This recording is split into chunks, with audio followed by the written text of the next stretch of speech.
ഭക്ഷണം കഴിക്കാൻ പോലും ഒരാളുടെ സഹായം വേണ്ടിവരും. നന്നായി കെയർ ചെയ്യണം. മെഡിസിനും ഫിസിയോതെറാപ്പിയൊക്കെ മുടങ്ങാതെ ചെയ്താൽ മാറ്റം ഉണ്ടാവാൻ സാധ്യതയുണ്ട്. അപ്പൊ ഇനി അങ്ങോട്ടൊരു ജീവശവമാണ് എൻ്റെ അച്ഛൻ. ദൈവം സഹായിച്ച് ഞാനാണ് കാലുവാരി നിലത്തിട്ടതെന്ന് അച്ഛൻ ഇനി ആരോടും പറയാൻ പോകുന്നില്ല. എങ്ങനെയെങ്കിലും എന്റെ ഏട്ടനെ പഴയതുപോലെ ആക്കണം ഡോക്ടറെ. എത്ര പണം ചെലവാക്കിയാലും കുഴപ്പമില്ല. പറയുന്ന കേട്ട തോന്നൂല അലമാരയിൽ കോടികൾ അടുക്കി വെച്ചിരിക്കുകയാണെന്ന്. കഴിഞ്ഞ തവണ കിട്ടിയ ഓണക്കോടി അല്ലാതെ ഒരു വക അലമാരെ കാണില്ല.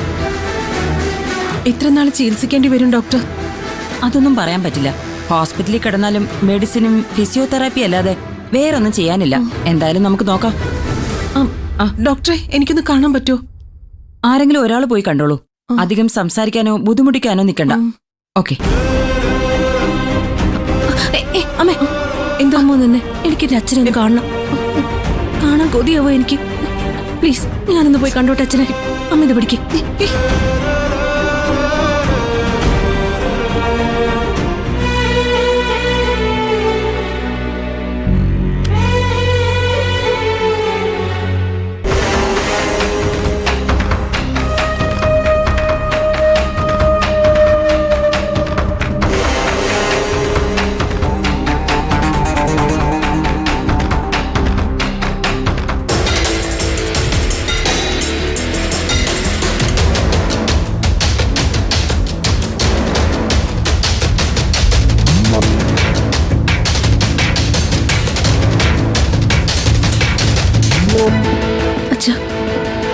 അച്ഛനിപ്പോ എങ്ങനെയുണ്ട് അച്ഛാ?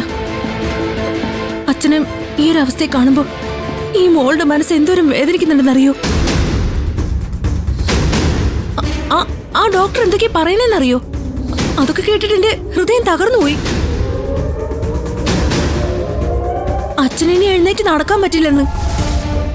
ഈ കൈയുടെയും കാലിന്റെയൊക്കെ സ്വാധീനം നഷ്ടപ്പെട്ടു എന്നാ ഡോക്ടർ പറയണേ.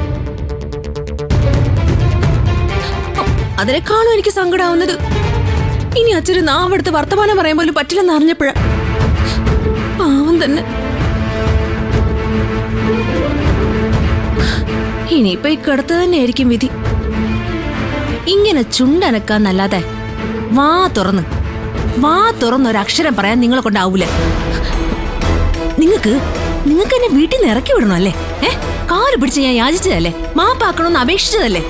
അപ്പൊ വലിയ ഷോ. ഞാൻ ഇറങ്ങിപ്പോയേ മതിയാവൂന്ന്. അപ്പൊ പിന്നെ കാല് വരെയല്ലാതെ ഞാൻ എന്തോന്നാ ചെയ്യണ്ടേ? ഒരു കാര്യം നിങ്ങൾ ആലോചിക്കണ്ടേ മനുഷ്യ. ഒരൊറ്റ മോളല്ലേ ഉള്ളൂ ഞാൻ. എന്നെ ഇറക്കി വിട്ട നിങ്ങളുടെ എന്ന് പറയാൻ പിന്നെ നിങ്ങൾക്ക് ആരാ ഉള്ളേ? ഒരു നിമിഷം അതിനെക്കുറിച്ചൊന്ന് ആലോചിച്ചിരുന്നെങ്കിൽ ഇപ്പൊ ഈ കിടപ്പ് കിടക്കേണ്ടി വരുമായിരുന്നോ? സാരമില്ല മിസ്റ്റർ അശോകൻ, ഇതാണ് നിങ്ങളുടെ വിധി.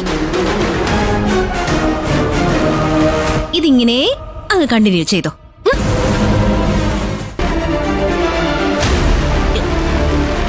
ഓ, എന്തൊക്കെയോ വിളിച്ച് പറയണമെന്നുണ്ടല്ലേ? പക്ഷെ ഈ ജന്മം ഇനി അത് നടക്കൂല. ഇനിയിപ്പൊ നാക്കെടുക്കാൻ വയ്യാത്തോണ്ട് ഞാനാണ് കാലുവാരി നിലത്തടിച്ചതെന്ന് എഴുതി കാണിക്കാന്ന് വെച്ചാ ഈ കയ്യും അനങ്ങൂല. പറയുന്നതൊക്കെ കേട്ട് ഇങ്ങനെ അങ്ങ് കിടക്കാം. എന്റെ ഒരു യോഗേ. ദൈവം എന്റെ കൂടെയാണ് മിസ്റ്റർ അശോക. അതെ, ഇനി നമ്മുടെ വീട്ടിലെ ഭരണം അത് ഞാൻ അങ്ങോട്ട് ഏറ്റെടുക്കാൻ പോവാ. പക്ഷേ എന്റെ അച്ഛനെ ഞാൻ കഷ്ടപ്പെടുത്തൊന്നുമില്ല. ഈ ആശുപത്രിയിൽ ഇങ്ങനെ അധികം നാള് കിടത്തുവോ ഇല്ല. ദേ, ഇപ്പൊ തന്നെ ഞാൻ ആ ഡോക്ടറിനെ ഒന്ന് കാണാൻ പോവാ. എന്തിനാണെന്നറിയോ? ഇന്ന് തന്നെ ഡിസ്ചാർജ് തന്നേ പറ്റുമെന്ന് പറയാം. ഡിസ്ചാർജ് വാങ്ങി നിങ്ങളെ ഞാൻ ആശുപത്രിയിൽ നിന്ന് വീട്ടിലേക്ക് കൊണ്ടുപോകും. നല്ല ഉഗ്രൊരു വീൽ ചെയർ ഞാനങ്ങ് തരപ്പെടുത്തും.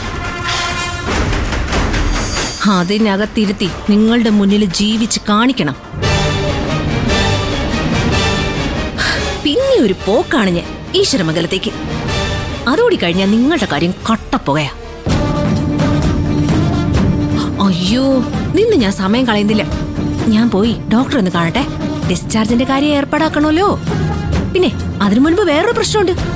എനിക്ക് നല്ല ഭീകരമായ വിശപ്പ്. ഇവിടുത്തെ ക്യാൻറ്റീനിലെ നല്ല ബിരിയാണി എന്ന് കേട്ടു.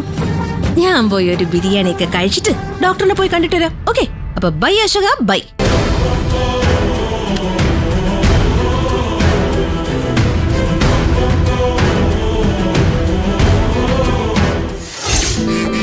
കുത്തി കുത്താണവരമ്പക്കല്ലേ കുത്ത് കിടങ്കുത്ത്.